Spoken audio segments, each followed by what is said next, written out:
Ladies and gentlemen, it is now 6:45 PM and a quorum of members is present, so the meeting of the Board of Education of the School District of New Berlin is called to order. Please call the roll. Ms. Crosby? Here. Mr. Helmer? Here. Ms. Connick? Here. Mr. Kurth? Here. Ms. Schultz? Here. Mr. Seidel? Ms. Spindler? Here.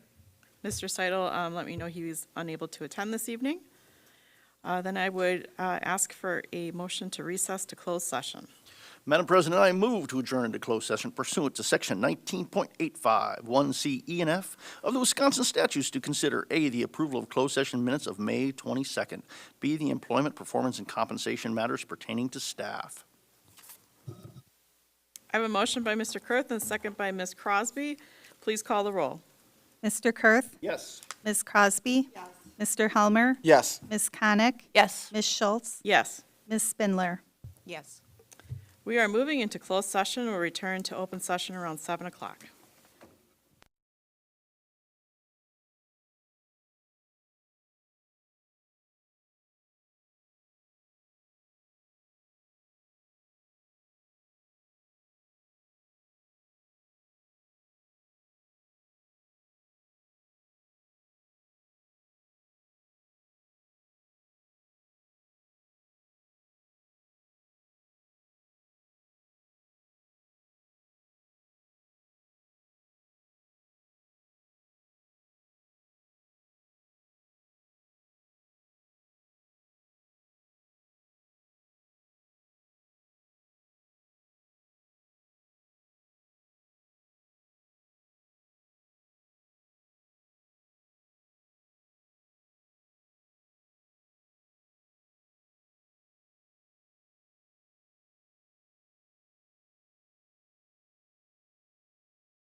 It is now 7:06, and we are returning from closed session into open session. In recognition of the serious and important nature of our efforts here, we will join in the Pledge of Allegiance to the flag. For all those who are able, please rise.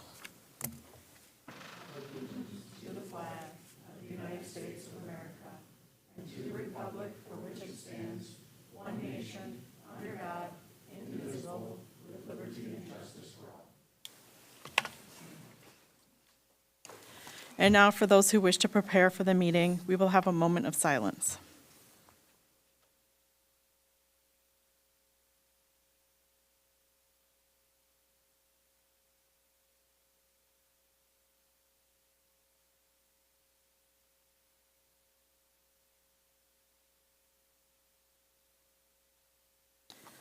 This is a public meeting of the Board of Education. Prior to this meeting, notice was given to the public last Friday by providing the agenda to the City Library. The agenda was also posted on the district website. A copy of the agenda was forwarded to the Journal-Sentinel, the Waukesha Freeman, and the Waukesha Now, all of which have filed requests for all public notices.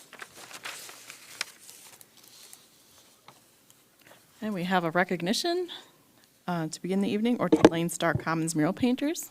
Yes, I'd like to have Principal Linder from Orchard Lane come up.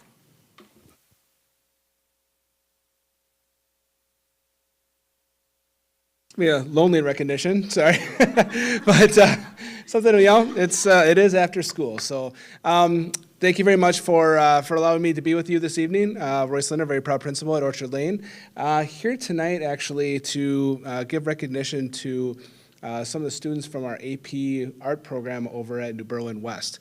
As many of you know, our library, now Star Commons, has gone through an amazing transformation this year. We're so happy with that project.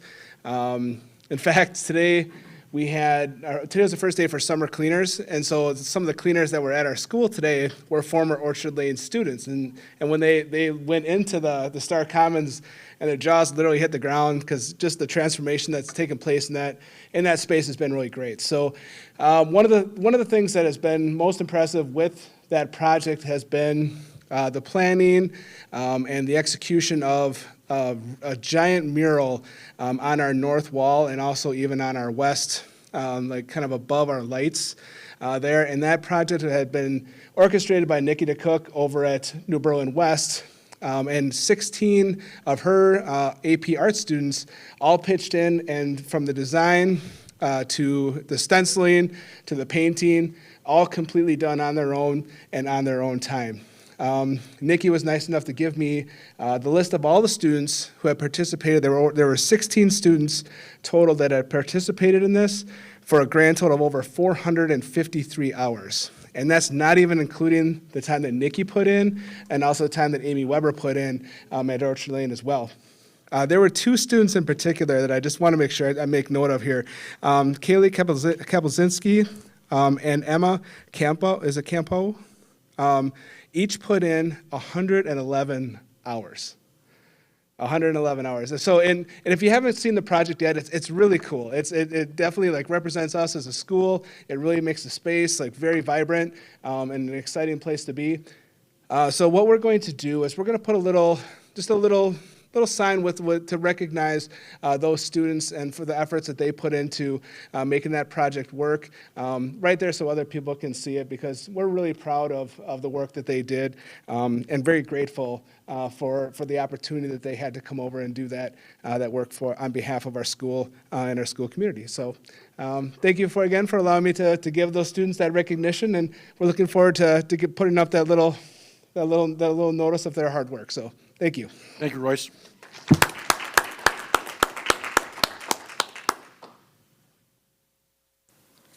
Next is privilege of the floor. Do we have any this evening?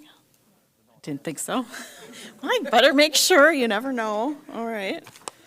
Then President's message, and I do have a few to give out here. So congratulations, first of all, to the class of 2023. And it was sort of special for some of us here on the board. Myself and Jeff and Ron, we all had graduates this year. And so because of that, we also knew a lot of the other students as well. So You got one too, right, Kelly? no, not yet. So congratulations and best of luck in your future endeavors. And then just some housekeeping items as far as board. There was a question that came up in regards to motions and voting. When a member makes the initial motion, it is expected that they are making that motion because you agree with the motion. And when you make a motion, the initial motion, you're not to discuss against it, according to Robert's rules. However, the person who seconds a motion that is not stating that they agree with the motion, they are basically stating by seconding it that they want it brought to a vote. So you can disagree with the motion if you second a motion. Also, even if you make the motion, you can eventually change your mind and still vote against it in the end. So I just wanted to make that clear. You can make a motion and still vote against it.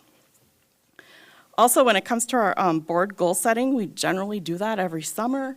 I know I had polled the members to see availability over the summer. It seems to be at some point we pretty much are missing at least one person this whole summer, so there really wasn't a good date to do goal setting, but after talking it over with Mr. Garza, we are going to move it to August, and so the 2 meetings in August, that's when we're going to do our goal setting. So I just want to put that out there for you to keep in mind as you're thinking about what it is that you want to see the board accomplish this school year. And keep in mind that they are goals for ourselves as board members, not goals we're setting for the administration. I know that we tend to run into that issue. It's really hard that they sort of overlap, and so sometimes what we end up doing is we set goals that we want to see from the administration, but try to think about, like, what can we do? And then there will be committee goals after that, so we will set our goals, and then the committees will set their goals based off of what it is that we want to do as a whole. So that is it for me this evening. Next is the superintendent's update. Yeah, I echo your sentiments, Janet, on the graduations. It's certainly an incredible event, a culmination of 13 years of learning for these kids and the journey as parents, so Jeff, Janet, and Ron this time around, but, Amy and Renee have been there, done that too. The other board members, you'll be there in a while. But time does fly, believe it or not.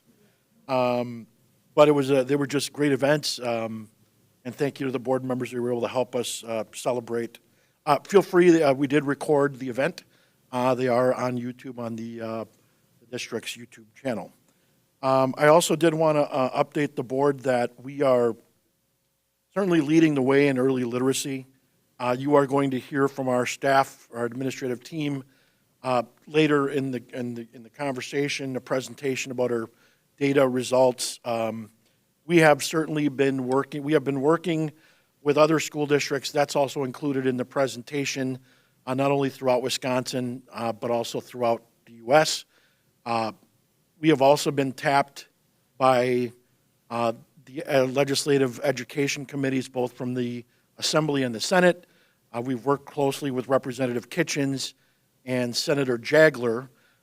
They actually have invited us to speak at the Capitol tomorrow because there is a new early literacy legislative bill being proposed that we believe certainly will move the state of Wisconsin and early literacy in the right direction. What I will say is we are leading the charge, so everything that's being proposed in that bill, we've already started. We're on that journey, and we are starting to reap the results 1 year into that implementation. So we will be certainly advocating for the new bill. It's being supported by $50 million, and certainly there's good accountability measures within the bill that's being proposed.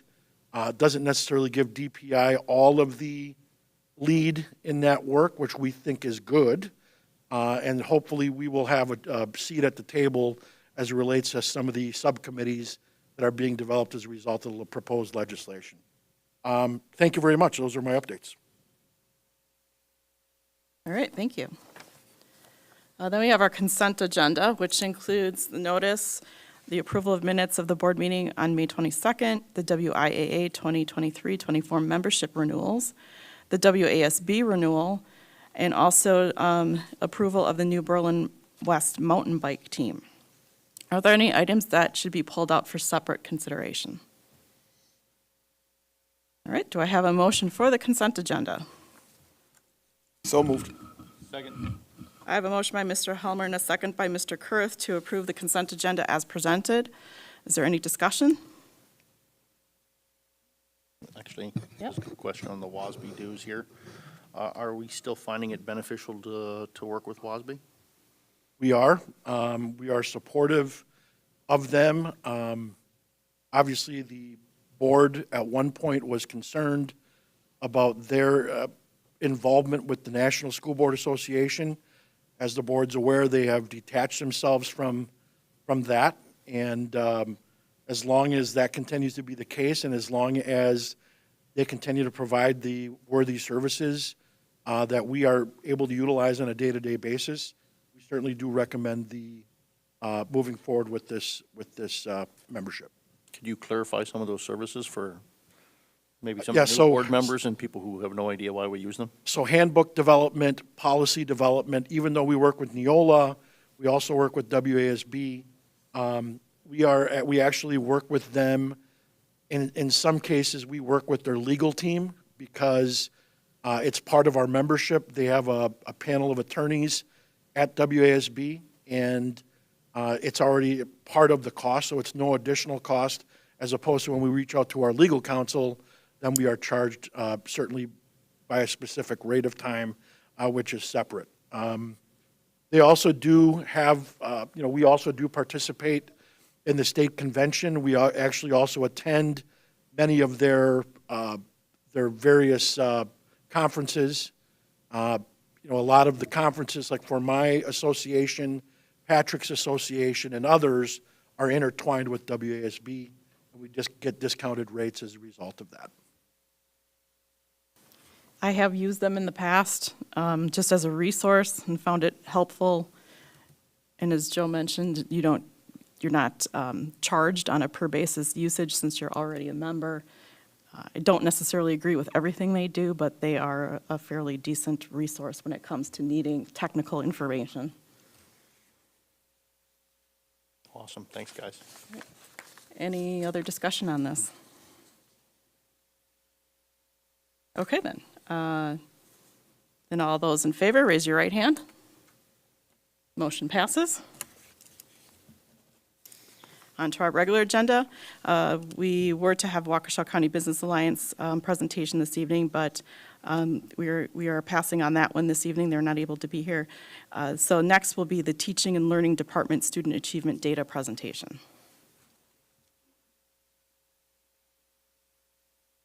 Well, the board has asked for several different updates related to our benchmark assessments based off of FastBridge. So this is now the second one, even though we're going to be doing 3 of them moving forward, with a culminating one like in early or late fall, early winter. So with that, here's the team with the update. Thank you very much. So we're going to be going through the FastBridge data, which Joe kind of mentioned, and I'm going to let Brady kind of talk about the elementary and Kelly kind of talk about the secondary, and then I'll do sort of a summary at the end. We're very proud of the work that our staff has done this year. It has been an outstanding lift. But that lift has been exceptionally worthwhile. So you will see as we move through, and then if you have any questions, we will respond to them at the end.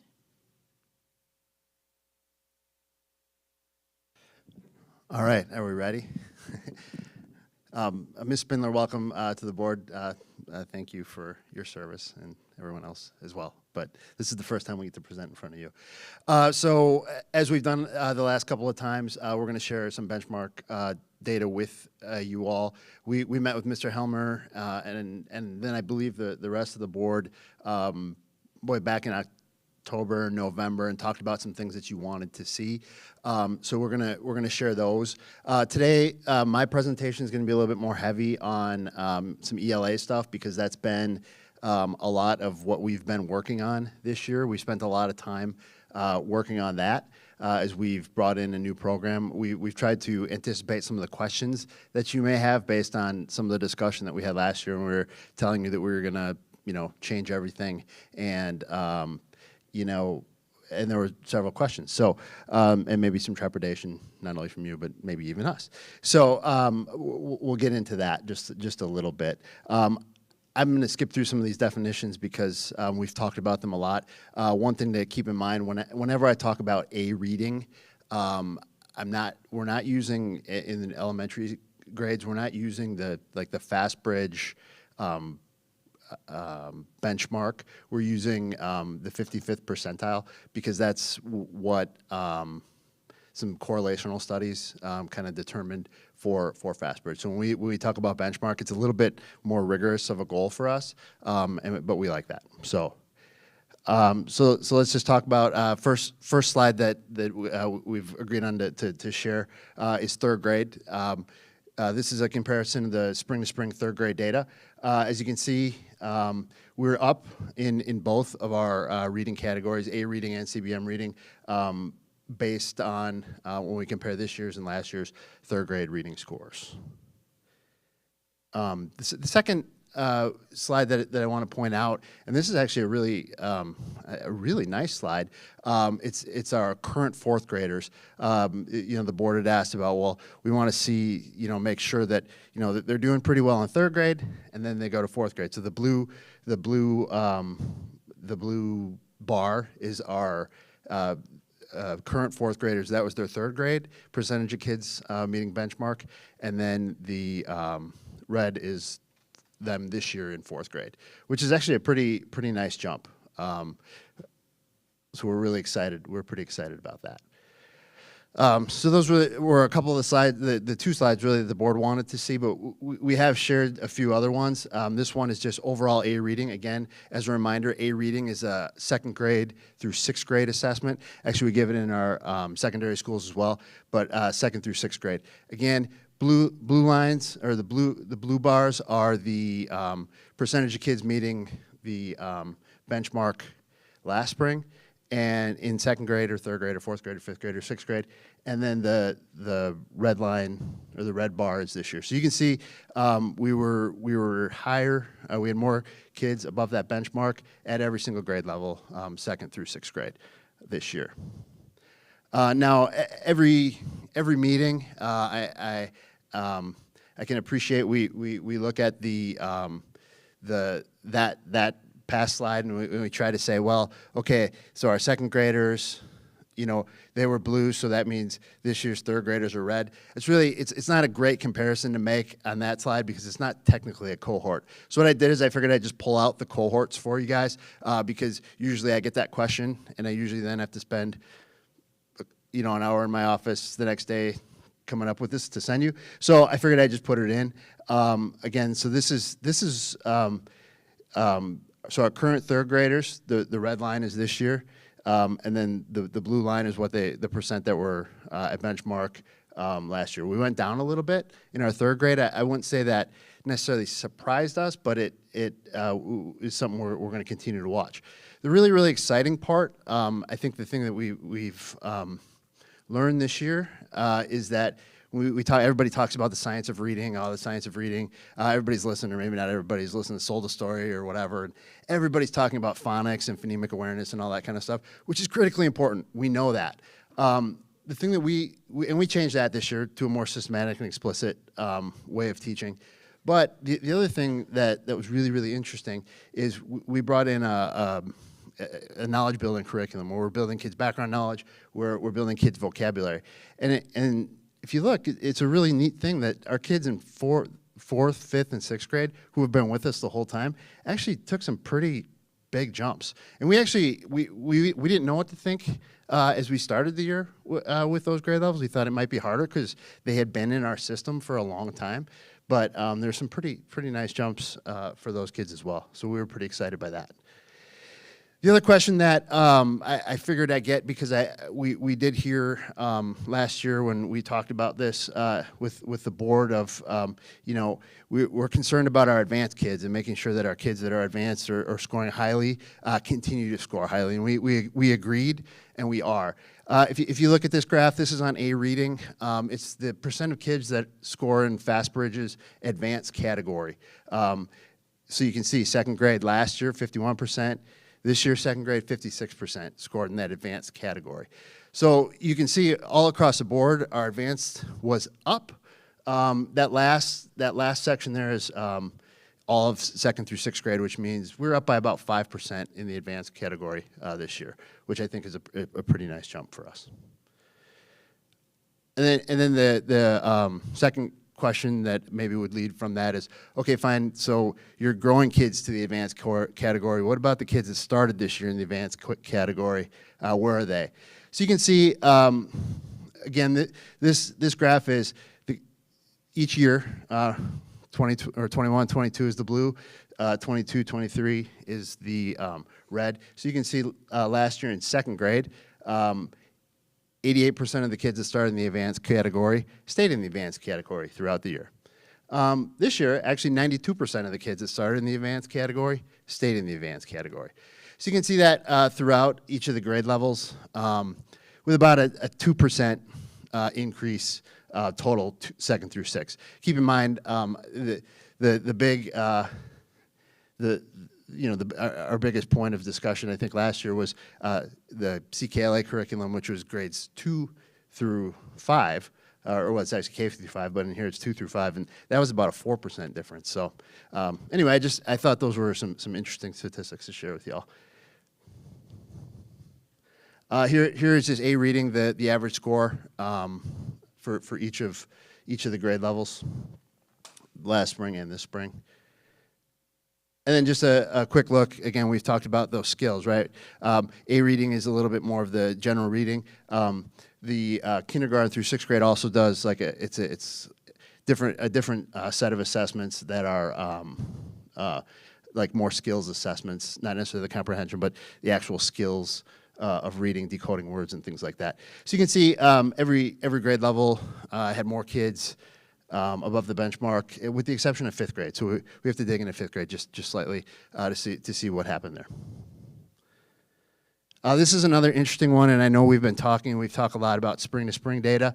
But one of the things that the board pointed out to us frequently over the course of the last, well, I don't know, I've been here for what, 12 years, of your reading scores are really stagnant. And an interesting thing with this one, looking at fall to spring, is last year in kindergarten, first and second grade, we had 0% of our kids grow from, we had that not grow, they all grew, but kids that went, above benchmark, 0% in kindergarten, first and second grade.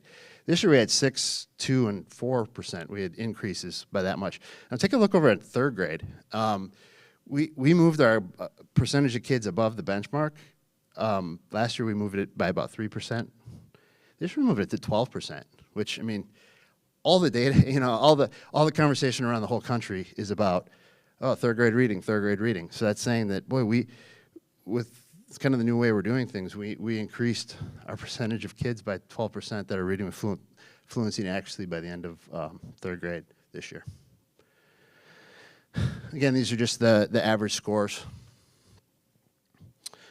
Joe or Superintendent Garza talked a lot about some leadership across the state and across the country. We hosted 14 different districts that came and watched what we were doing at Elmwood and Poplar Creek and Ronald Reagan. All of our elementary schools hosted, our secondary schools hosted. We had phone conversations with people from all over. We presented. We had 6 different event presentations, or we were panelists on national presentations. A lot of you came to our Truth About Reading screening, which we actually showed 3 times, twice in the Milwaukee area and then once in Madison. Like Superintendent Garza said, we've provided a ton of feedback on some impending legislation. And then we've also worked really hard to develop some university partnerships. Carroll College is really doing a nice job. They're right in our backyard here, and they're doing a really nice job with the way they're teaching their undergrad students how to teach reading.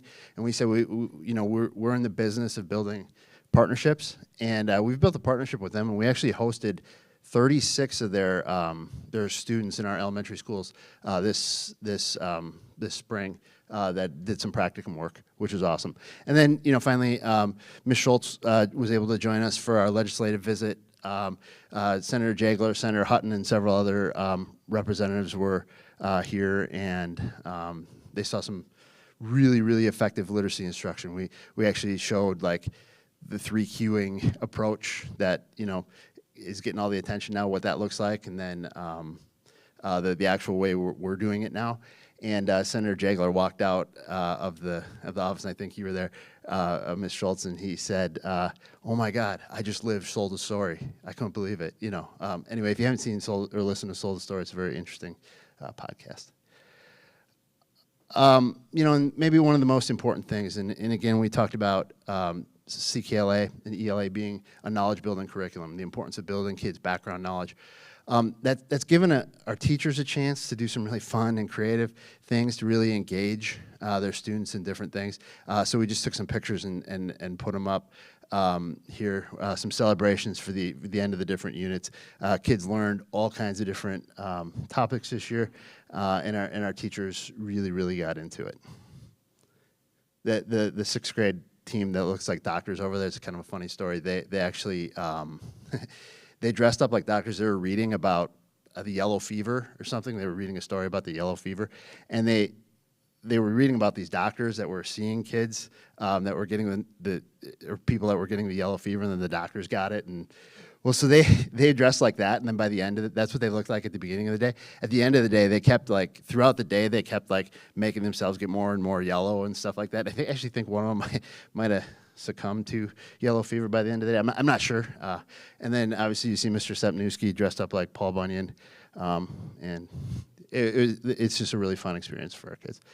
The second thing, the second area that the board wanted. So all in all, ELA implementation, in my opinion, went really well this year. Our staff learned a lot. They were really flexible. And I think we had a lot of really good positive traction, a lot of good data. We talked last year, Mr. Seidel asked about, well, how long until we see results? And we cautioned that, sometimes with new resources, there might be an implementation dip. We don't think we saw that. Obviously, you saw the data.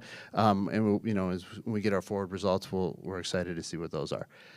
Also, we don't want to forget about math. We spent a lot of time this year talking about ELA. Our math, when we look at 3rd grade, which the board had asked us to report out on, our A reading scores in 3rd grade were down slightly. But what's really interesting, you see a big gap or a big jump, about 10% with the auto math, which is the fact fluency and the automaticity in math, which is kind of telling us, well, our kids have the skills, but maybe some of the problem solving we need to continue to work on. Again, this is that cohort. Again, that 3rd grade cohort, kids that were with us last year and this year, was down just a little bit in A math, but up in auto math. And then just some additional considerations. Again, these are all kids, kindergarten through 6th grade with that automaticity thing. We did have some ups and downs in that area. You can see our average scores on those benchmark skills assessments. And then our A math. Again, we did have some ups and downs there as well that we'll continue to dig into and try to figure out. Interestingly, though we had some ups and downs, our average scores only went down with our 5th grade math. So everything stayed about the same, but 5th grade went down just a little bit. So we do have to dig in a little bit with our 5th grade. I'm going to turn it over to Kelly now, and she can talk a little bit about middle school. Hi, congratulations to all of you who had graduates at the 6th grade or at level promotion and graduating out of our system.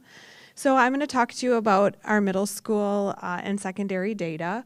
At first, I'm going to talk to you about the A reading assessment. The A reading assessment is the most similar to a reading test on an ACT or the reading portion in the forward section where they have passages and they need to answer questions or they're talking about analogies and making vocabulary selections.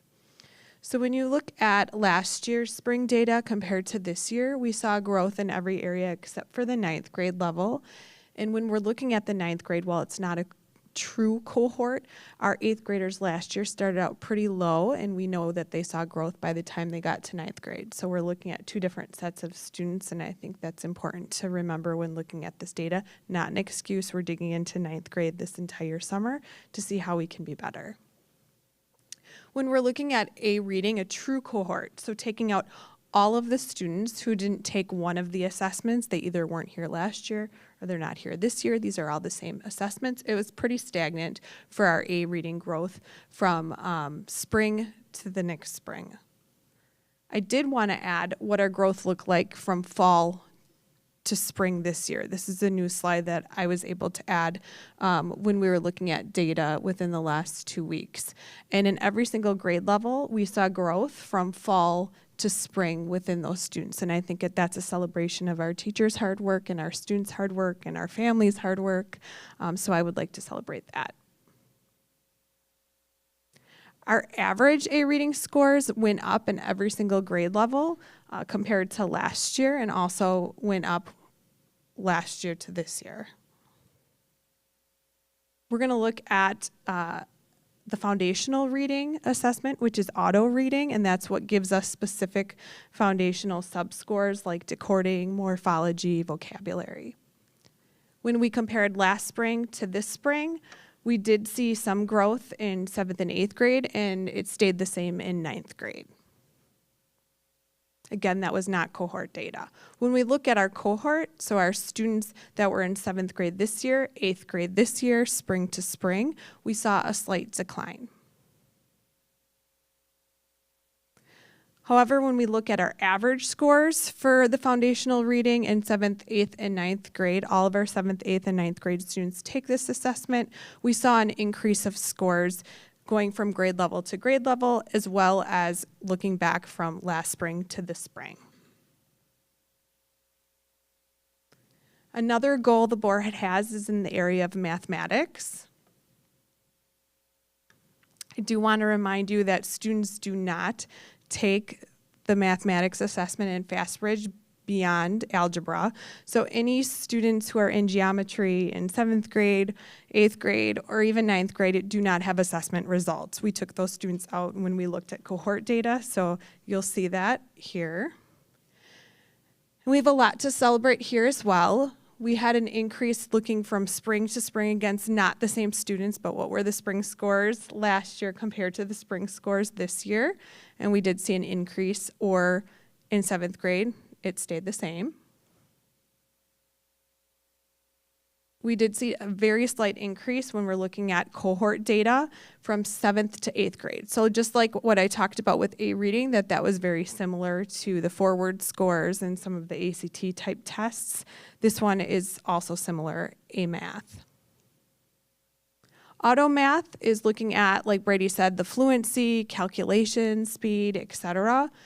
We saw an increase looking at last spring averages to this spring's average in every single grade level, 7, 8, and 9. And then looking at our cohort data, so those students that took both assessments last year as 7th graders and now 8th graders this year, taking out any students who were accelerated geometry or above, we saw a great increase. Lots to celebrate here.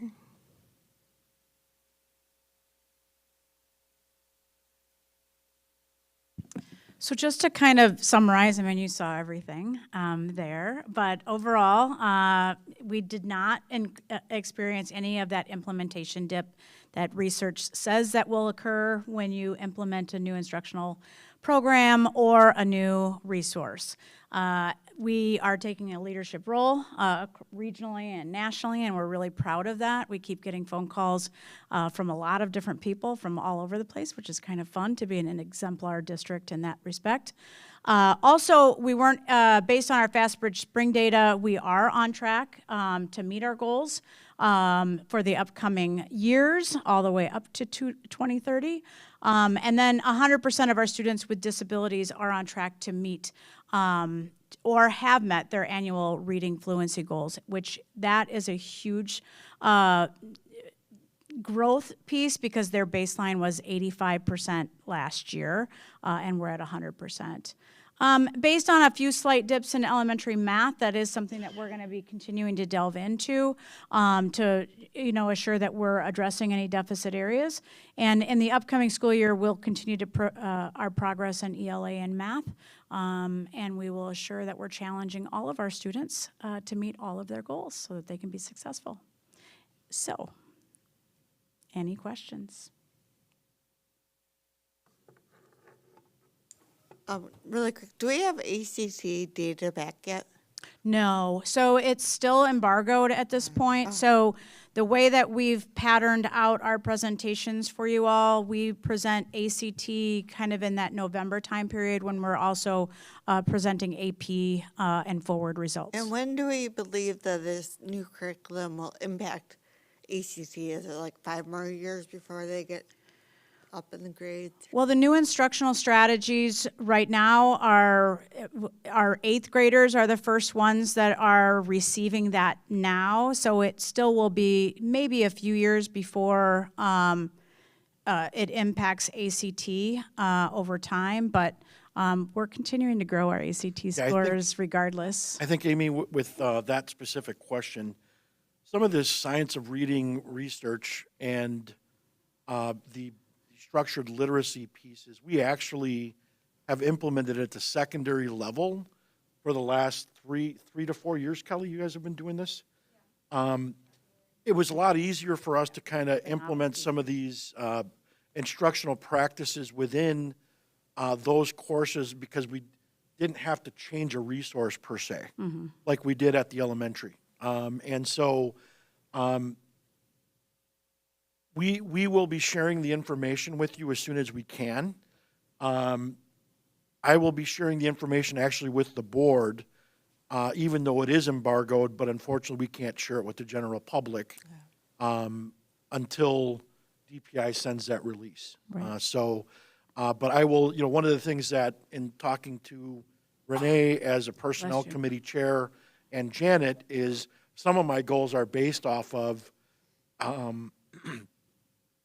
forward exam, possibly ACT results, or at least even some of the board goals were based off of, seeing ACT results. I think that's important for us to note. Unfortunately, we just can't share that with the general public until they're released. Thank you. One more question. The data for 9th grade, it's a little bit lower. Do you attribute that to like influx of students coming that weren't in our district for the lower grades? Like, do you attribute that? I mean, it wasn't a significantly lower, but it was a little bit lower. Yeah, if you looked at it from the prior year where they were last year Yeah. to their current year, there's quite a growth there. It's just if you're looking grade to grade, it's different students. Okay. So, I mean, it could be, there's so many variables in education sometimes, but, we do see an increase of 9th graders. But then we looked at the cohort data as a whole, and so.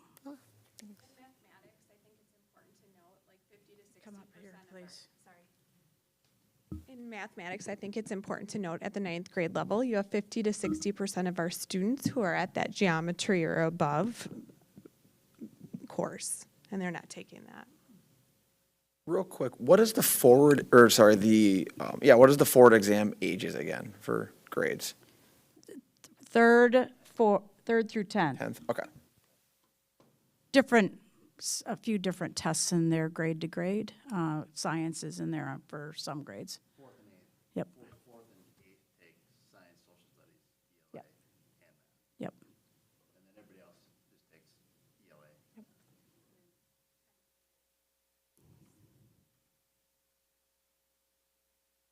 I have a few questions. First, Sure. thanks for the presentation. Appreciate it. Sure. It was very informative. You're welcome. First, I know that there was a CKLA survey given to the teachers at one point. Are you guys going to be sending that out again? Yes. So, Yeah, we have sent that out already. What we are sharing with the board tonight are survey results of our broader survey, and then I will be sharing the survey results of our CKLA survey separately. So we will get that out to you. It was done. Okay. was completed, and I'll share the results with you. We're just analyzing the data and putting at least some context behind it, so to be able to share, here are the results, here's what we believe they mean, and here's what we need to do differently. Okay, very good. Then one question I had on I have a few questions on slides. I saw on slide 6 versus 9, first slide 6, just had a question. Was there a big difference between the overall number of students for slide 6 in the cohort? Do you know off the top of your head? No, I mean, not terribly. You can Okay. speak at the microphone because we're being recorded. I'm sorry, we're being recorded. Brady, it's this I don't, one. Kelly, yeah, it's this one. I don't know that off the top of my head. I can definitely look into that, but I don't think Okay. a terribly big number of kids that are, Okay. different. Okay. But I don't know that off the top of my head. Okay. So I No, can definitely no get worries. back to- It was just one Yeah. question that stuck out at me because I Yeah. was wondering. Do you have some more elementary ones? Should I stay here? Yeah. Okay. The last question I had I had 2 questions.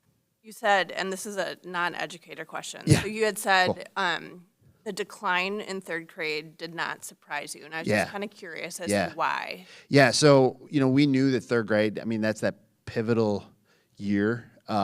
We knew that, coming in that, for lack of a better term, we've maybe taught kids not quite right Okay. how to do that. So they've been going along on a certain course, and then all of a sudden they get to 3rd grade. So they've been in a system that the curriculum expects them to have been in for 3 years, right? And now they're into something different. So we figured that at our upper grades. Now it didn't happen quite as much at our really upper grades, but at 3rd grade we just thought that was going to be a point. We had extra coaching support and some of those things at that grade level just to make sure. And we do know that there's a small percentage of kids that we really need to get after some more support with as soon as we start. So based on that, you don't anticipate the same issue next year with 3rd grade? I don't think so. Okay. I can't promise anything, but my educated guess is that we won't see that. Okay. And then another question I had, slide 6 versus slide 9. I think slide 9. There was some differences, not in the numbers, but the CBM reading versus A reading for 3rd grade. That test, is one better than the other? Is it measuring two different things? It's measuring two different things. So A reading is more of comprehension, answering questions, general reading. The CBM is a measure of fluency and accuracy. So again, when you want to, if you talk about it, and fluency, really determining like the skill of reading versus the, Okay. the comprehension and thinking piece. Okay, thank you. Yep. That's it. Oh, all right. All right, actually, this is more of a scientific question when it comes We to, love scientific questions. so, as I've been listening to your data over the years, and 3rd grade always seems to come up as far as a developmental year of massive change between kind of what happens in 1st, 2nd grade to 3rd year, where they're just really starting to get into the little maturity of what they're going to do. Is there any insight on,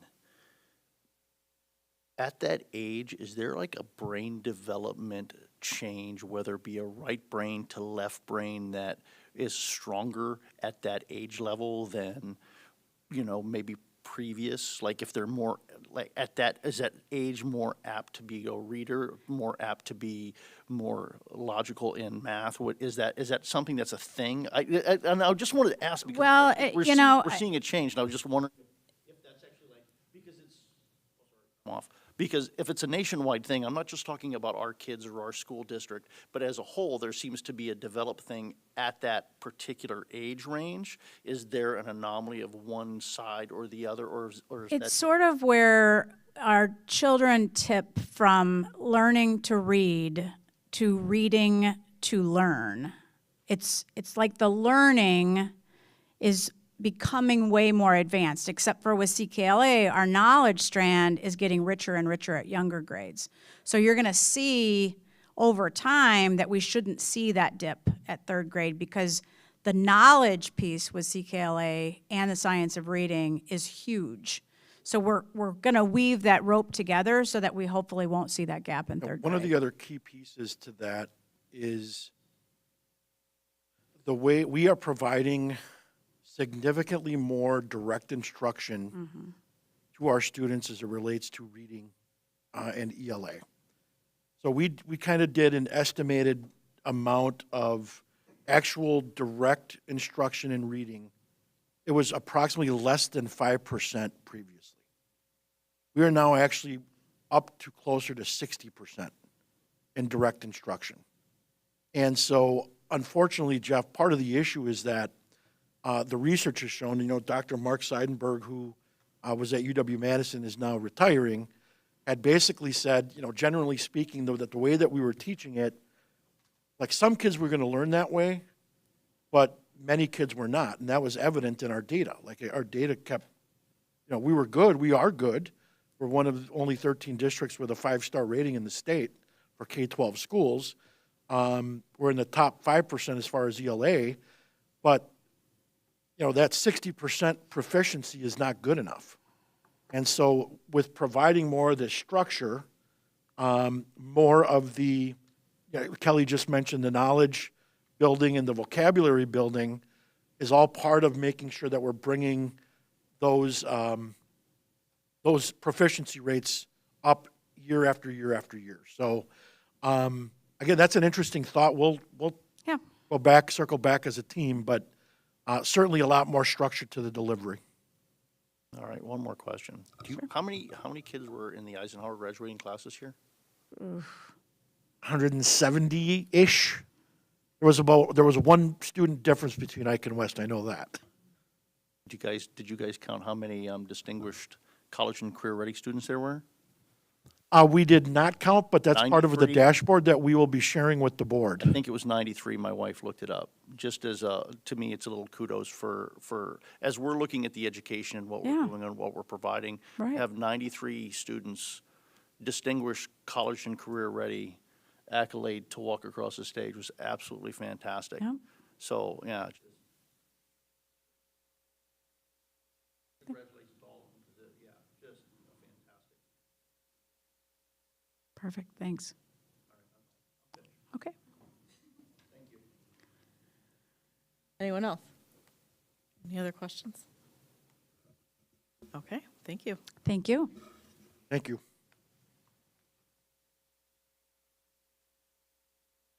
And then we have employment services update and employment satisfaction survey results. So we have Dr. Nicole Jones here to present her annual update.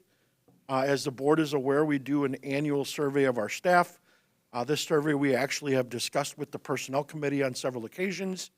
And what we do then is we present twice a year. Nicole will present on various data points.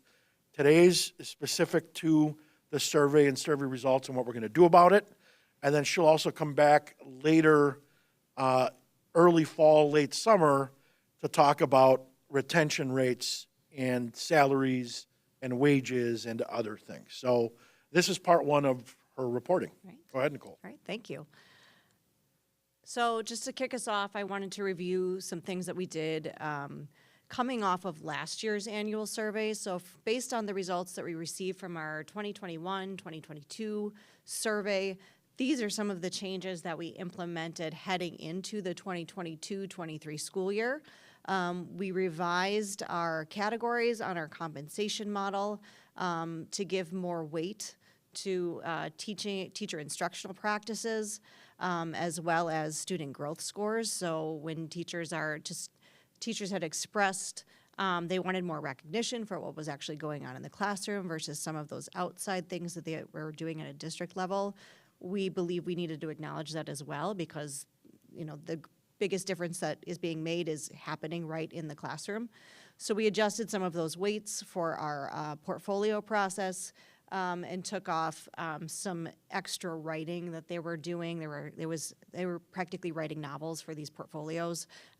We cut that way down so that we were just focusing on the things that mattered, which is student growth data, instructional practices, and some of their activities. And as far as the employee experience survey data goes, we hadn't previously we had shared it kind of in school level. We wanted to make sure it was more transparent because a lot of the feedback was, well, we get these surveys, but we never actually see the results. Because clearly they're not tuning into every single school board presentation that I'm doing.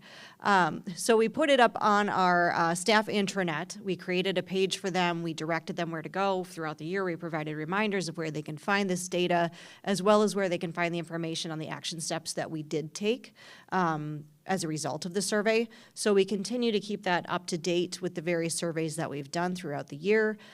We had a pulse survey, for example, in the fall, just a really short survey just to see where everybody was at, provided that data, provided some updates on the actions we took as a result of that survey. So it's very transparent. They can see the results. They can see what actions the district is now taking in response to their feedback. And then we did raise base pay for our student learning assistants. So these are our paraprofessionals at the elementary. They're providing a lot of our interventions. The teachers are designing them and they're delivering them. And then at the secondary, it's a mix of student support for learning as well as some student supervision. So we raised the rate for that group. As they had fallen somewhat behind. And then we also gave all staff a $1,000 loyalty stipend that was approved by the board. And so then for this year, we conducted our survey between May 4th and May 26th. And it's all of our staff. So if you're curious what that means, these are all the different groups that participated in our survey, same groups that participated in last year's survey. But again, this is just a breakdown. You can see it's not just teachers, it's a mix of both support staff and our licensed educator staff. And then I know we had a goal of 90% participation, and I think we nailed it. So we actually got 96% this year, 88 more responses than the previous year, a 16% increase overall. We had 80% last year that participated. So we're really pleased with the participation rate. We're still working on getting some of our food service people to participate, but some of them, you know, technology continues to be an issue on certain levels. So we'll work on that and how we can deliver that in a different way. And then you'll see based on the participation, 62% of our participants this year were teachers or licensed professionals, so educators, administrators, that group, instructional coaches and so on. And then for our support staff, that would be our administrative assistants, our custodial staff, our paraprofessionals, food service, buildings and grounds, and so forth. So 62% licensed ed, 38% support staff. So again, making sure that we emphasize this is not just a teacher survey. You know, little under half are support staff that are also engaging in this feedback. Another thing to note as we're going, because we're going to launch into some of the results, and I just want to preface this with 88 more responses. You're not looking at an apples to apples. I'm going to show you comparisons from this year to last year, but keep in mind the group is not 100% the same because we had 88 more responses than we previously did, in addition to having, you know, your usual group of turnover, you know, with your staff. So it's not quite an apples to apples comparison. Nevertheless, we are going to show you comparative data between this current year and last year. And then we're also going to give you, so we run our survey through Qualtrics. You may or may not be familiar with Qualtrics if you use them. They're used in private sector, they're used in public sector. It's a very common survey tool for companies to use. And they conduct an annual survey as well using the same survey questions, the employee experience questionnaire. So we'll also be comparing our data against national data from Qualtrics. And this is across not just education, because education represented about 9% of the survey responses, but this is across all private and public sector. So we'll break all of that down in the next few slides. So as far as some of the key performance indicators, we're looking at employee engagement. Engagement kind of involves, does your job give you a sense of accomplishment? Is it a good fit for you? Are you engaging with the company? Do you value the company? So really happy with our employee engagement score. It did go down 2 points overall, but we had 88 more people responding as well, so keeping that in mind. When you compare our employee engagement score at 82% positive and against the national results, it's significantly higher. So across the nation, they were getting results of about 69%. In terms of experience versus expectation, what this is essentially asking is, does your experience in the school district of New Berlin meet the expectations that you were coming in with? It's 35% compared to 39% across the nation. It's a little bit lower. We'll continue to work on growing that positive rating, but very similar, though, also across the nation. Intent to stay, better than the rest of public-private sector combined, so we were pretty happy with that. 71%, a little bit of a dip compared to last year. Again, you're getting more respondents this year as well. And then well-being, so this is related to kind of those work-life balance questions. 75% positive rating on overall well-being, very similar to what you're seeing across the country at 72%. Really like this one, and it stayed the same. Of course, we want it to go up, but overall, having 80% of your employees recommend this as a great place to work is a very good metric. And so we're very pleased that we've been able to retain that, even with the increase of 88 more people participating in our survey. And then these are specific areas we pulled out that improved compared to last year's survey. So a slight increase in innovation, our ability to manage change, which kudos, because we implemented a whole lot of change with our CKLA rollout. Performance and accountability, psychological safety, so kind of those mental health pieces. Strategic alignment, so making sure that we're following our goals and the things that we're doing are in alignment with our strategic plan. And then trusting in our manager. And for the purpose of this survey, to be noted, manager is the equivalent of a building principal or your direct supervisor.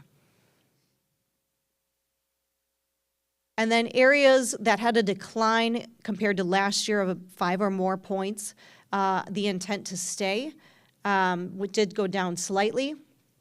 Collaboration, so being able to collaborate between various teams. So that might be grade level teams, that might be cross-district teams, that might be different departments. It kind of will vary depending on your job that you're doing. Communication went down slightly.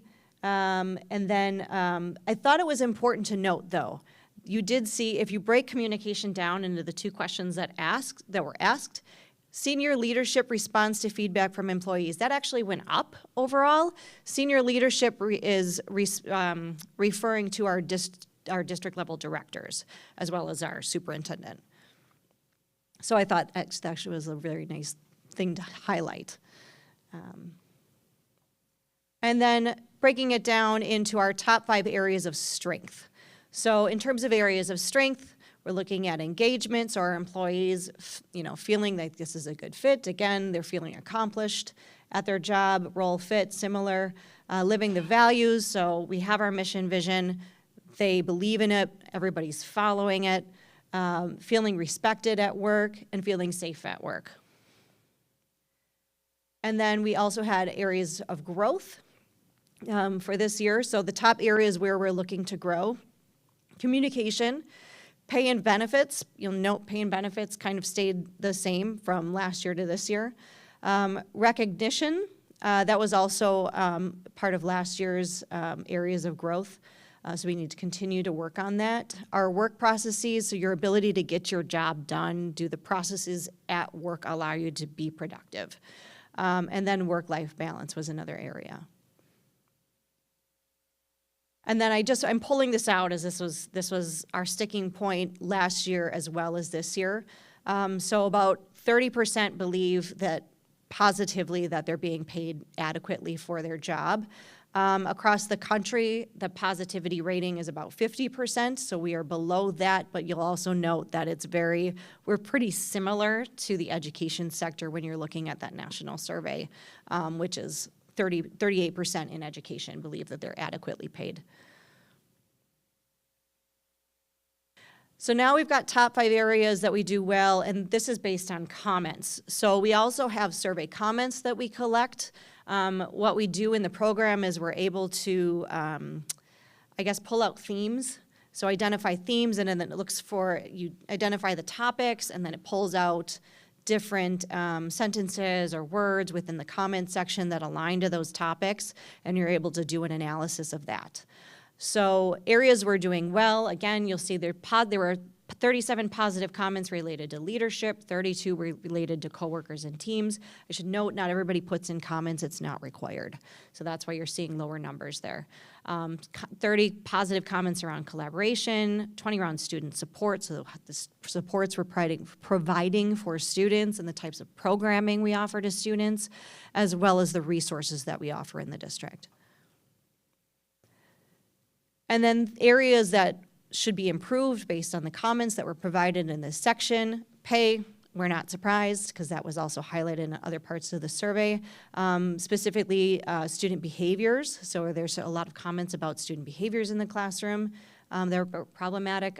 Work-life balance continues to be an issue. There were comments made about various aspects of our special education programming, as well as time to do work. So that's more specific to, I just need to sit in my classroom and prep and plan, and I need time to grade, and building in more time for that, either during the day or around some of our grading periods.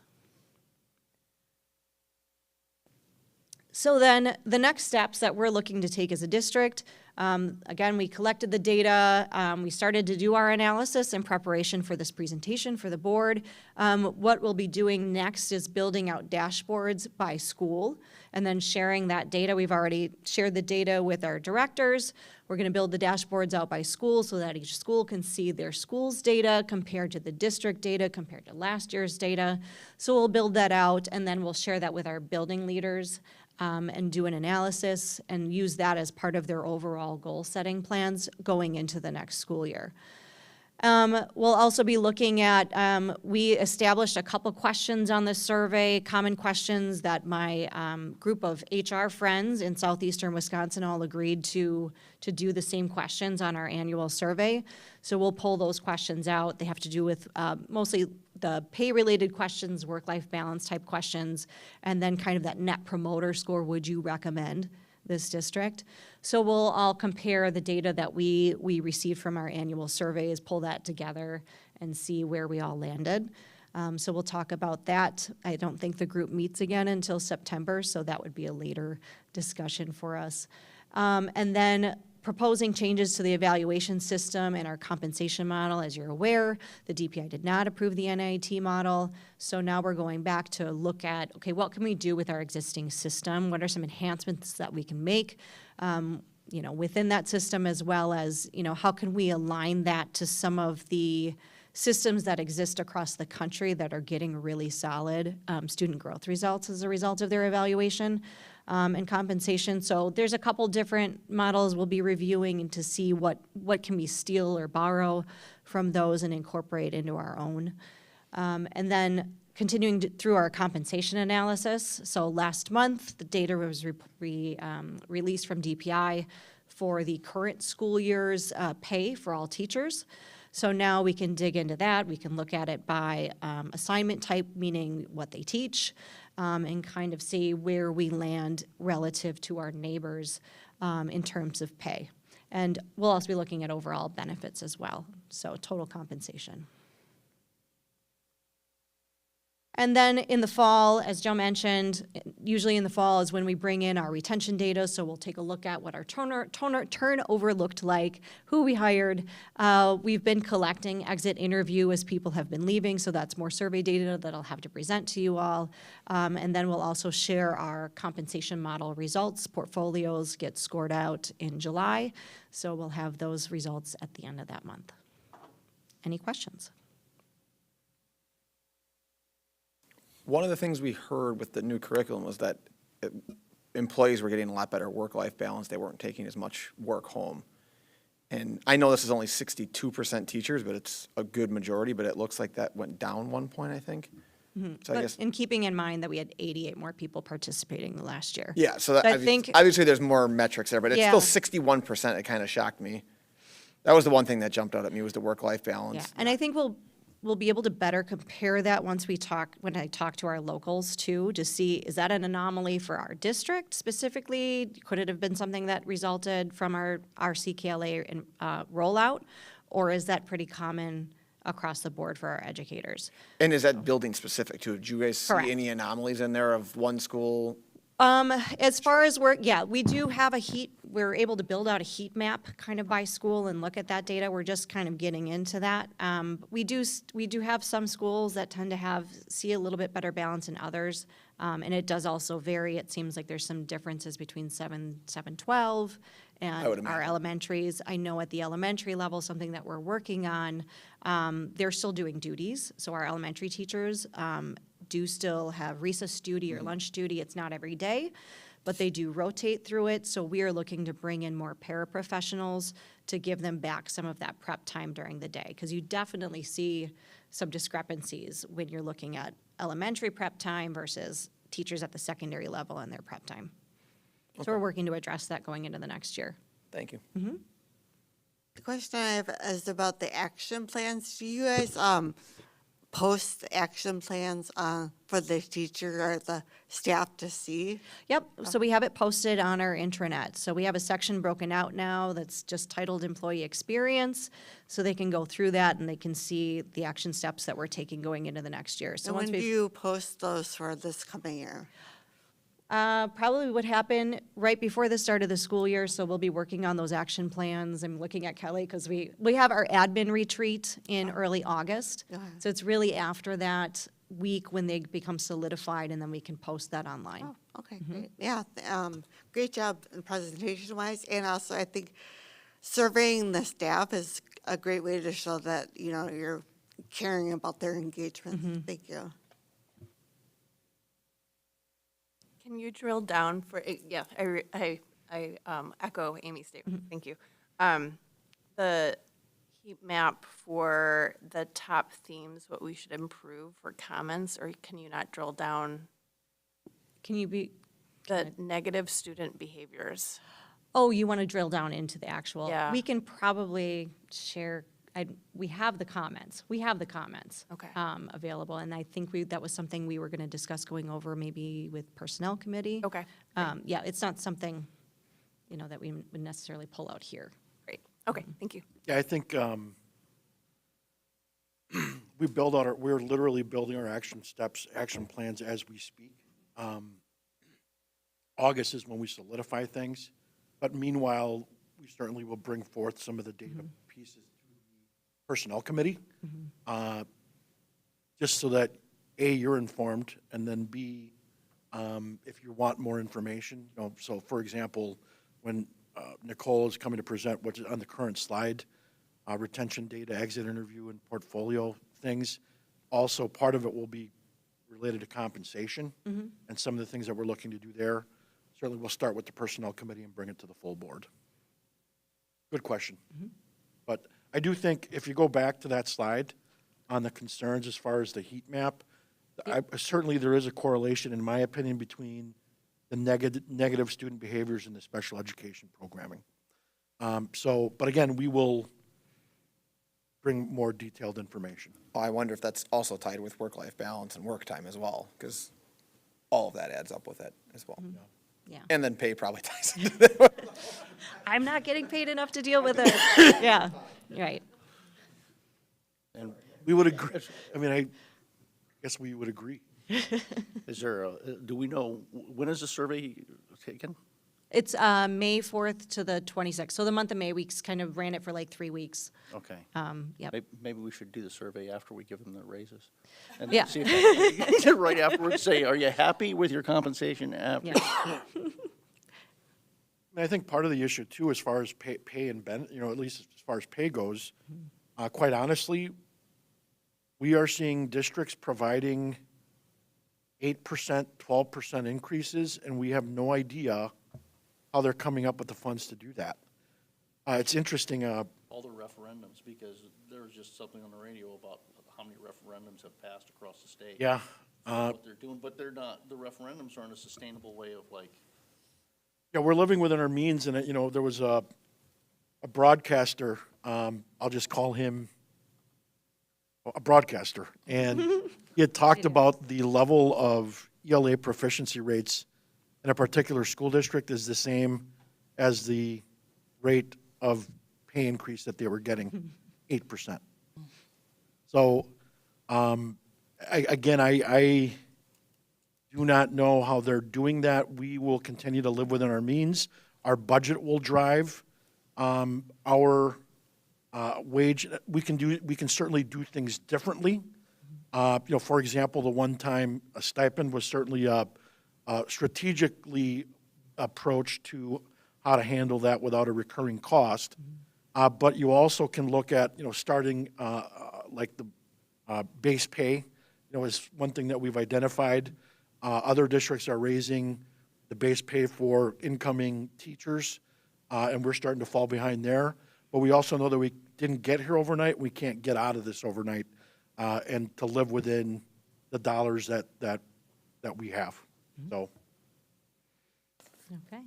but we will dig into that, and we'll provide that data with us. We have ideas. So you're going to dig into data on student behavior, or what was it? I Yes, missed that that. was, Okay. I'm circling back to Okay, Renee good. comment. Because I was going to circle back to that Specifically, comment. yeah. So I just want to remind the board, last year, when we were setting goals, was one of the things is we wanted to explore student behaviors that are leading to job dissatisfaction. So that is an important one that we do want to dig into more for sure. And we would provide the administration with the support needed to address them, because that's something that I know we all thought was pretty important since we put it as a goal.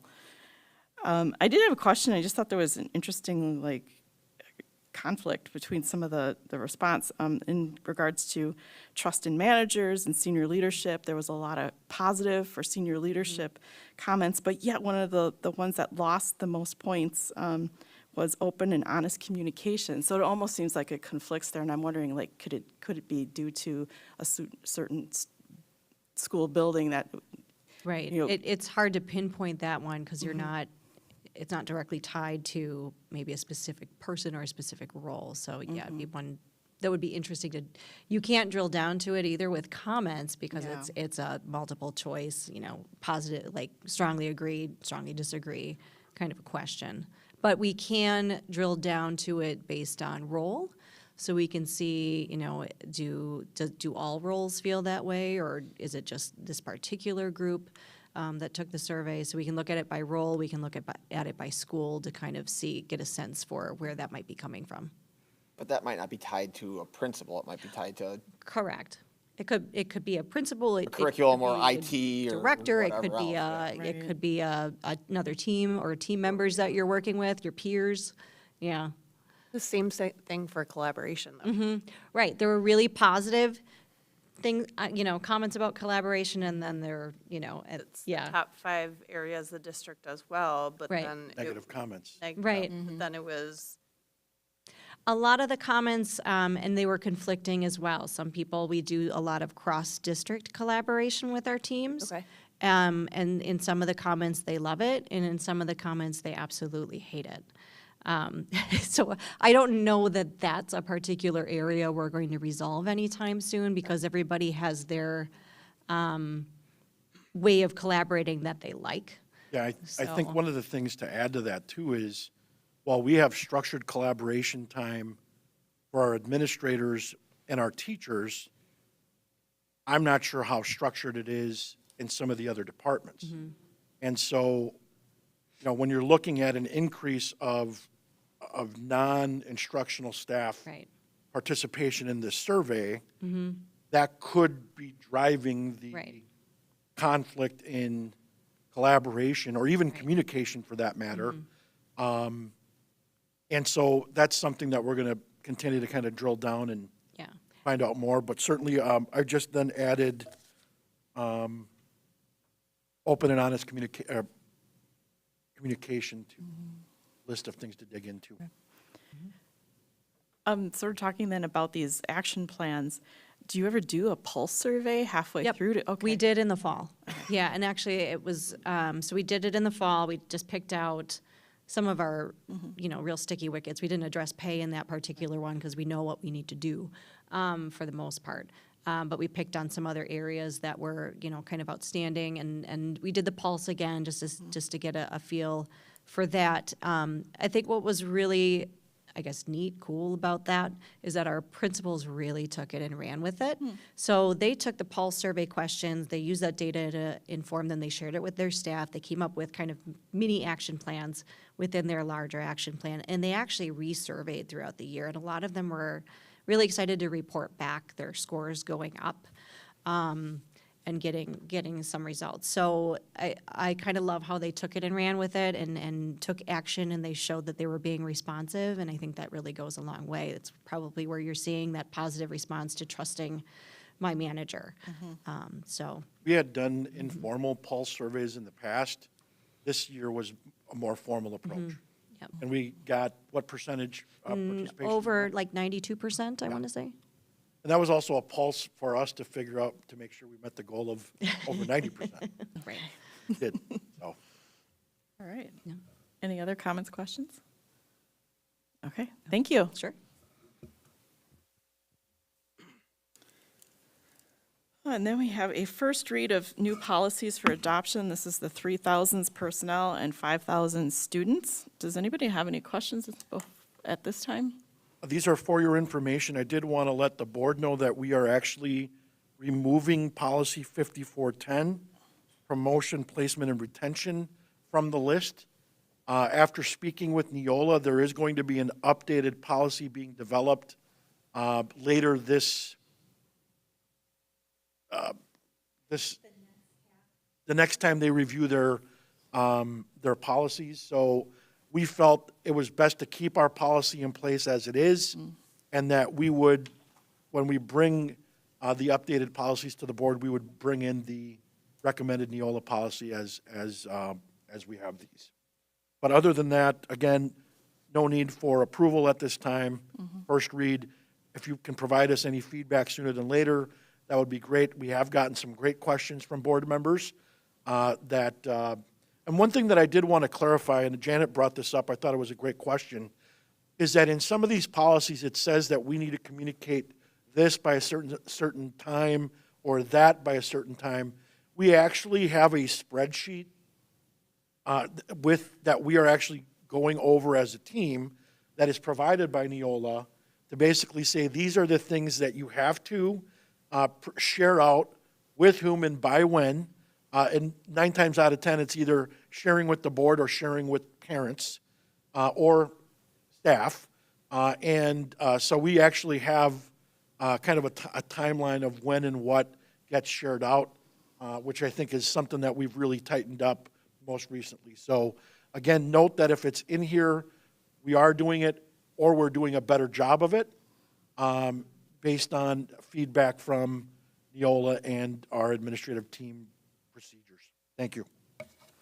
Okay, so please read these. It's a bunch of them again. And get any of your questions into Mr. Garza, and if you could copy me so we could keep track of those, that would be great. Is there a way to split them up again like we kind of did before, where we can, Sure. like, couple people? So how about everybody to the right of me does the personnel, and everybody to the left of me does the students, and I'll try to overlook all of them. Actually, what I would suggest, Yeah. I would suggest the personnel committee review the personnel Okay, ones, well, that makes sense, there's 6 of us, sure. and then the other board members review the students, if that's okay, Janet? Okay, yep, that makes sense. Okay, so those of us on the personnel committee, please read the personnel policies. Thank you. All right, thank you. And then we have a second read and approve policy 7450.03, student technology acceptable use and safety. Do I have a motion for that? So moved. Do we have to read it? Or because you read it, you're fine? Usually you have to read those out, right? Read the whole thing? Yeah. read the policy? It's a huge. No, that. Oh, go ahead. Yeah, actually, Yeah. read, yes. Do you want to do that since, I can do it, I already have it up. okay, go ahead. I move to approve the policy 4750.03, student technology acceptable use and safety as presented. Second.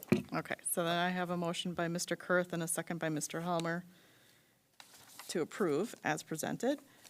Any discussion?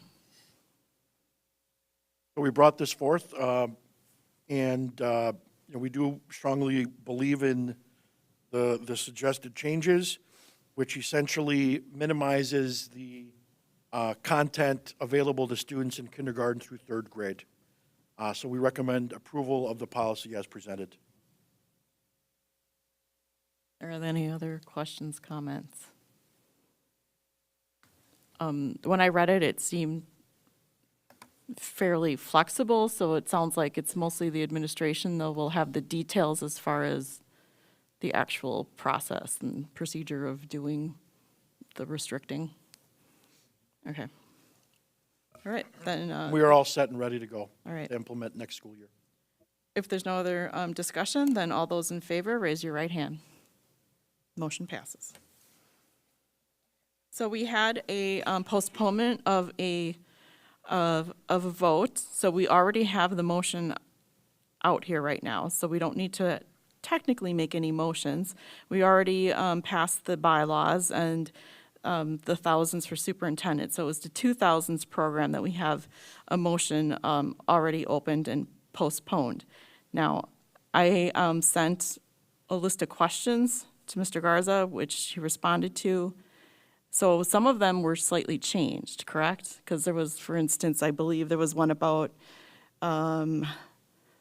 field trips, and I noticed that it really didn't follow what we do, which was any overnight trip, because it said 2 nights. And then normally the school board approves, but the policy said administration approves. And so that was changed to any overnight, and that the school board would approve. Are there any, I believe then we need to make an amendment to approve as the plans have, as the policies have been amended. So do I have a motion to approve the amended versions of the policies? So moved. Oh, I heard you for a second, okay. So I have a motion by Mr. Helmer and a second by Ms. Crosby to approve the policies as amended. Any discussion? Hearing none, then all those in favor, raise your right hand. Motion passes.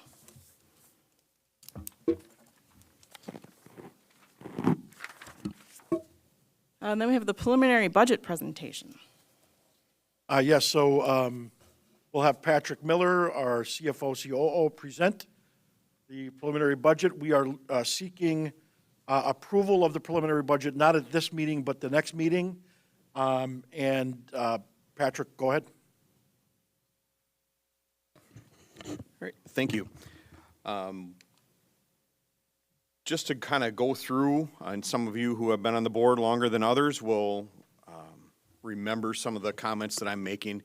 The preliminary budget is just that, it's a draft of what we believe the budget is going to look like based on the information that we currently have.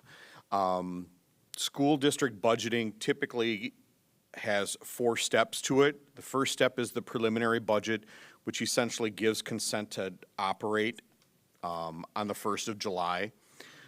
Then we have an annual meeting budget, which is the information is updated, and at that budget, or at that meeting, we approve the tax levy. And we have our October budget, which is called our final budget. That's after we know all of the components that go into our revenues. That's the third Friday count, the equalized property value, state aid numbers, and then we call that our original budget or final budget. We also could potentially, or usually have throughout the school year, changes to the budget because there are changes. If we have money, for example, budgeted for building and grounds and we have an incident, a weather-related incident or whatnot, we can't just say, well, we're not going to fix that part of the roof because we don't have any budget money left for that. We're going to find the money, to make those repairs just like you would do in your home. So those are the steps, and we will keep plowing through. These are the assumptions that I used in developing this preliminary budget. This is a difficult year to put preliminary budgets together because we don't have a state biennial budget, at least at this point in time. So what people who do what I do, we fall back on our experience. We have many people that are in Madison, around the state capitol, that are collecting information that help us make our assumptions so that we can put that budget together. This year, we are looking at a 3.5% reduction in state aid, understanding that we are a very property-rich district and that we only receive primary and a little bit of secondary aid. It's easy for us every year to assume we're going to have some losses in state general aid. We have a declining 3-year rolling average of 11 students. Now, understand the big dip that we had started 3 years ago. And so this is the last year where our 3-year rolling average is going to be having a negative impact. So we've weathered the storm with our rolling average. Last week, some agreements were made in Madison that give us $325 increase in per pupil revenue limit and some increases in state special education reimbursement. So that will be helpful for the district. We are anticipating a 1.33% increase in property taxes. Now, when you get to the end of this presentation, you see that our tax levy is going down. The increase in property taxes is the actual dollar amount that we're requesting or that we're levying locally. The actual rate is going down. So that's not a misprint, even though we're getting a little bit more money because of the changes in our equalized property value. We're assuming our revenue limit is going to go down. We are losing about half of the money that we receive from the federal government from ESSER dollars. That was planned. We do have some ESSER dollars remaining to be claimed, about $1.6 million, and we will be using those dollars to help us manage our budget going into the future. We also assumed a 3% general fund revenue decrease due to the reduction in federal reimbursements. So we are predicting that we will be doing more with less. Just a graph to show you where our revenue comes from. 70% is from local sources, and local sources are not just property taxes. This also includes, for example, activity income, ticket sales, things like that, fund balance interest that we're receiving, student fees. So anything that is not collected from another district, the state, or the federal government is included in local sources. As far as the expenditures in the general fund, we had a 3.15% approved percent increase in staff wages. We are assuming no increase in our health-related expenses. They have been performing well. We do have an increase in purchase services, which reflects the increase in transportation, fuel costs, and for example, in our district, because we do not hire all of our own substitutes, our substitutes are acquired through a third party. Those substitute teachers are actually considered purchase services. More details, again, with this can be found inside the budget booklet. Again, for the graphic or for the visual folks in the room like me, you can see salaries and benefits represent around 60% of our budget. I like to highlight this because this, when you compare this information with the information that we're getting from our staff survey, typically you would see these numbers being closer to 70% throughout the state. We are holding our salary and benefits numbers down. A large portion of this, I will say, also is because of how well our benefits are doing. If you were to go back, Joe and I were actually just talking about this a couple of weeks ago. Our spend in I did share it with the board in the board update. Okay, yeah, that's huge.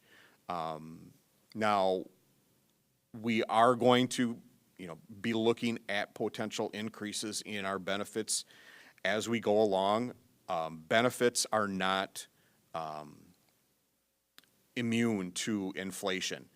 It's more expensive, in the doctor's offices, it's more expensive in the hospitals and whatnot. So we anticipate there are going to be some increases in the future, but it's not because of the choices that we're making in the performance of our actual plans. Moving on to special education, really I'm highlighting the general fund and special education more than the other funds because those are the two funds that are actually dealing with students. We are assuming in the revenues there's no reduction, no gain, but no reduction in federal support. There is a slight reduction in our anticipated Medicaid reimbursements, but we are looking at an increase in state aid and revenue for high-cost aid. So those are important increases. The reason that those are important increases is when we receive more aid in special education, we rely less on the general fund to cover those additional expenses for students with special needs. It's a common misconception from the public that the dollars required to serve students with special needs is grant funded, and it's just not true. A lot of our dollars come from the general fund. Our graph representing the revenues, you can see 57% is transfers, and that's the general fund support. Special education expenditures, we had the increase based on increases in wages and the corresponding benefits that are tied to those wages, and increases in transportation and contractual services. You can see from the graph here, purchase services, benefits, and salaries are almost the entire special education budget.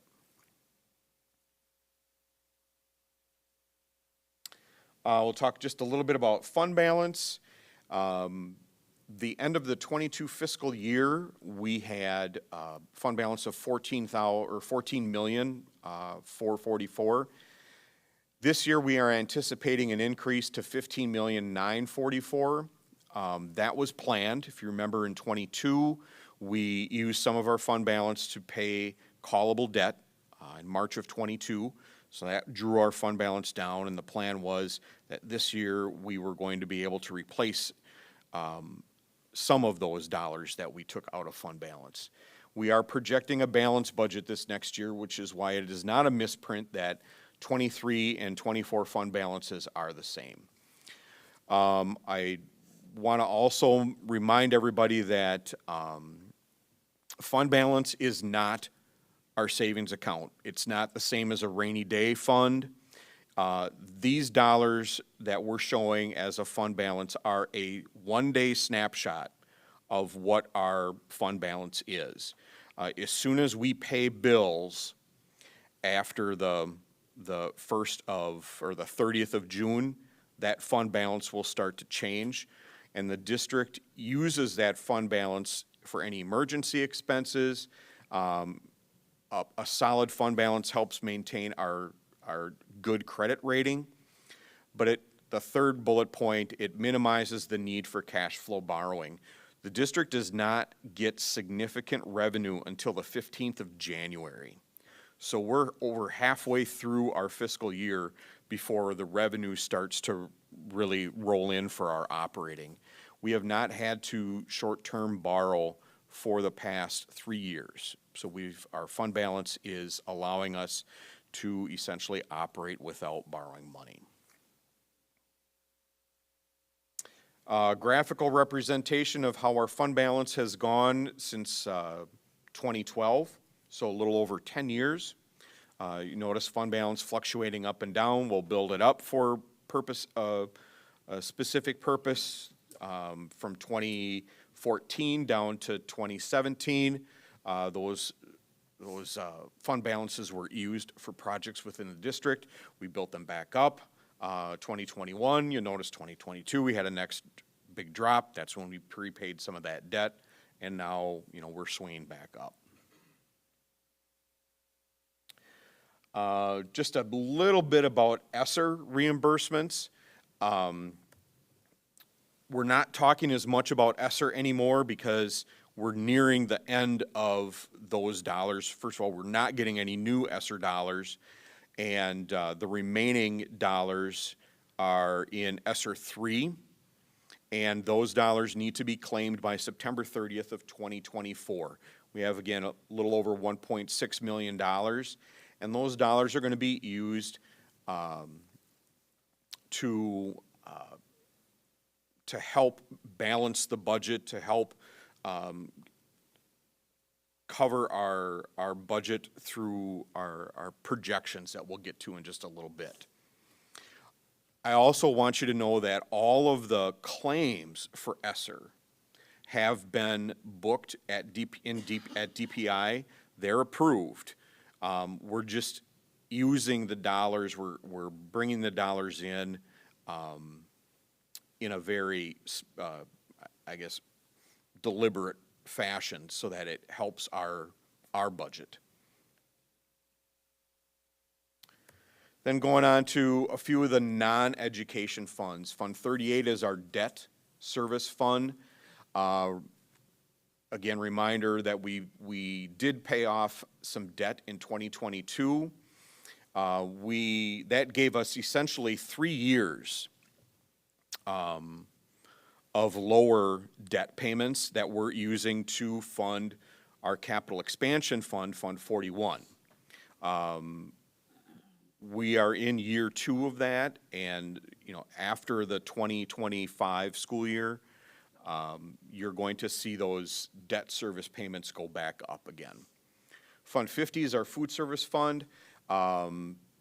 This fund has stabilized now that we're a full year away from the universal free lunch. And if we looked at, if you were to look at the revenues this past year, revenues and expenditures were much more similar to what they were pre-COVID. Fund 80, our community service fund. With this budget, we provide facility use to community organizations as well as enhancements, greater opportunities for our community to use our facilities and enjoy our facilities, even those folks who don't have children in the district. And then finally, our capital expansion fund, Fund 41, we use these dollars to fund our major capital improvements, big things like roofs, parking lots, windows, those types of things. We've been installing LED lighting. This is the plan that we had several years ago, but it was an unfunded plan. And we're using Fund 41 because all the dollars that are levied into that stay there. They can't be pulled out and used for anything else in the district. They have to be used for these capital improvements. Now we'll take a look at what we're projecting for the tax levy.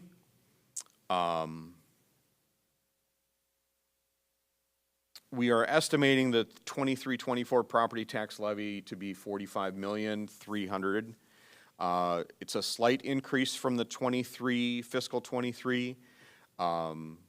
We are projecting an increase in equalized property value of 2.5%, which will overall result in a decrease in our mill rate of 7 cents per thousand. And that's about a $17.50 gross reduction in tax levy for a $250,000 home or property. Something that is very, very worth noting, the levy has dropped every year for the past 10 years. And this tax levy, the change in tax levy has been below the rate of inflation for 8 of the past 10 years. This is not the norm across the state of Wisconsin. Our management of our budget and our tax levy is phenomenal in the district. And I hope that we have the ability to keep going with that. Every year it gets tougher to manage our general fund budget based on how we are doing our budgeting. Most districts across the state do not fund their building projects in Fund 38. Fund 38 is used for smaller projects that may happen in the district because those dollars come out of what we could use for the general fund. And so, again, it's unusual.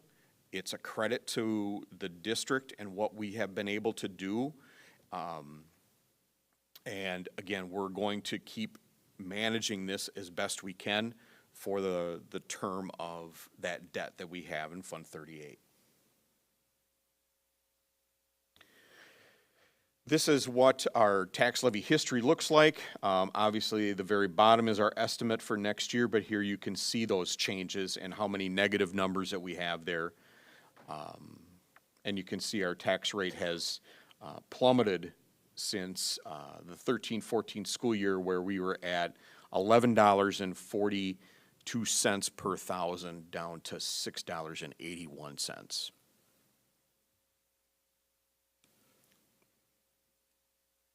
I like these two graphs.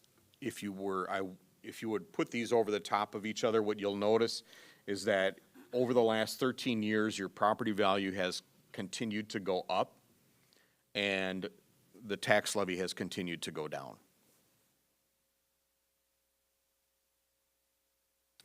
Just a little bit about budget forecasting. I'm really sorry that this is so small, but it is in your on board books. Our forecast looks good for the next 2 years. The numbers that you see in red is not because we're running at a budget deficit. It's because we have less of a budget surplus than we did the year before. When you get to fiscal years 26, 27, and 28, you will see that there is some deficit spending in there, deficit budgeting. What I want you to know is, while I wish those numbers were not red, the district is positioned so that if things don't happen to balance those budgets through the state biennial budget or through our regular revenue sources, we are prepared to manage those negatives. Okay, so when I look at this budget forecast, I think it is a very positive budget forecast. I don't want to make it sound like we don't have challenges. We do. I've said this to Joe a few times, and I say this to my comptroller, Crystal Reed, all the time. We make it look easy. It's not. But we are managing it well. This is a graphic representation of the surplus versus the deficit and what our ending fund balance is looking like in millions. Understand when the fund balance starts dropping in 26, 27, and 28, that's based raw data on the forecast, not, we're not there yet. We don't know what the revenues are going to look like yet.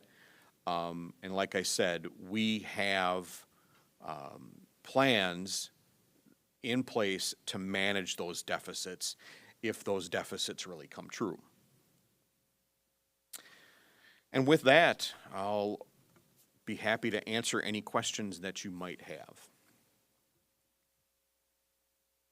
I guess I have one question. That out of the 45 million that we're looking at levying for taxes, how much of that is going to Fund 41?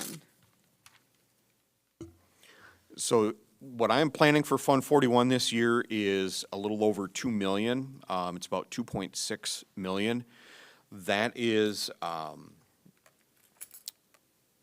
the lion's share of that is the savings that we have from paying off the debt early when it was callable. That's also one of the things that I have in my pocket. If we needed to balance the budget, we could reduce that a little bit. Remember, and I remember this very well, and Joe remembers this very well because we talk about it often. The board set a goal before us to put $1 million a year into capital improvements. And so what I am doing is when I have the dollars available to be able to build that fund up, I'm doing that so that, for example, when we get to fiscal year 26, 27, or 28, if I need to skinny that back in order to balance the budget, I'm still overall going to be averaging over that $1 million a year that the board asked us to do. Are you planning on building a balance at all in that fund? Or do you plan on spending that every year? In Fund 41? Yeah, like is the goal to have, 200,000 every year so we build up a balance in there, or is your goals, are you pretty much spending that every? We are not spending that every year. For example, this year, the spendable fund balance from previous years is about 1.6 million. I think that was in the either in the presentation or for sure it's in the budget booklet. Okay. Now that also is going to fluctuate from year to year, depending upon the. We get a project. $20,000 or $2 million roof project this year and nothing next year. And again, because these are capital maintenance, this is also a source that we have in an emergency. So, we have a major roof failure that's not covered by insurance. We have dollars to be able to manage that. It's been a while since we've gone over any of the debt stuff, and I'm assuming we don't want to pay off any loans now with the way interest rates are and having locked in lower interest rates, but does it behoove us to have a presentation in the future of just kind of where we're at, what's coming up for callable, and if we want to do anything with that? So here's what I would suggest as far as the callable debt. Right now, all of our remaining debt is in ESCOs. And those ESCOs in 2018 were locked into resolutions per the instructions of DPI by the board. And when we either call those or pay those off early, or if there is a refinance of a lot of ESCO debt, there's no mechanism with the Department of Public Instruction to redo that resolution. And so, again, given that, as I look at the budget and I know, I'm looking at 2028 while we're living in 2022 or 2023. I'm comfortable with where we are, that we're going to be able to just let that debt go without having to cause issues. So, Patrick, off the top of your head, and if you don't have this, I can provide it to the board. But when any non-ESCO debt, when is the next callable date for non-ESCO debt? I'm going to have to verify this, but I don't know that we have any callable debt that's non-ESCO. Okay, so we will solidify that with the board. I think it'd just be good for us to have a picture of, just send us a slide on the debt. I was going to ask the same thing. I was curious where we are on the debt. And if you look in the budget booklet, the actual lengthier document, I talk more specifically about our debt, what our allowable debt limit is, the percentage of debt indebtedness that the district has, which is really, phenomenally low. We have $38 million in debt, and you're thinking, I immediately start to think my own checkbook and my own debt, and it just sounds, incredibly high, but we're using less than 5% of the debt limit that we have by state statute, so our debt's relatively low. And we're not suggesting any more debt. We're just letting you know it's good, No. where it's at. Yes. Anything else? Okay, so then I had one question. So we increased student fees about 4 years ago due to budget constraints. Is there any thought of rolling back any of those increases now for families? Did you say rolling back? Rolling back any of those fee increases that we did probably about 4 years ago? We wouldn't recommend that at this time. I think, I think what we had done previously was we froze them. I don't think we have any intentions on increasing them. So if it's a matter of keeping up with the rate of inflation, it's going to a 0% increase. I don't think we've actually increased the fees since we implemented the changes since back then. It stayed the same since then, as far as I remember. Like, one of the things that was removed was a discount for paying early. No thoughts of bringing that back? We can discuss that further. That's certainly, we'll discuss that, and maybe even bring it to the Finance Committee to discuss further. One of the things that I do every year is review, and this is especially at the secondary level, I review the course fees with Kelly Kwiatkowski to make sure that those course fees are covering the costs that we intend them to.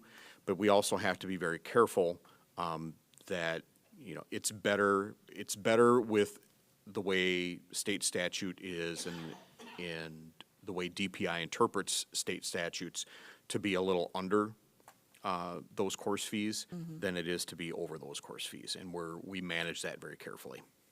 I also remember doing benchmarking against other what other schools do for fees. And are you still doing that too, to see like where we're at compared to? Yeah, and that's something we can actually provide to the board. We do it annually, but I think getting the updated amounts would be good. So we'll get that info and get that back to you. Okay. All right, if there's nothing else? Okay, then we have action on items discussed in closed session. So we do have one. I move to approve the employment performance compensation matters pertaining to staff as presented. Second.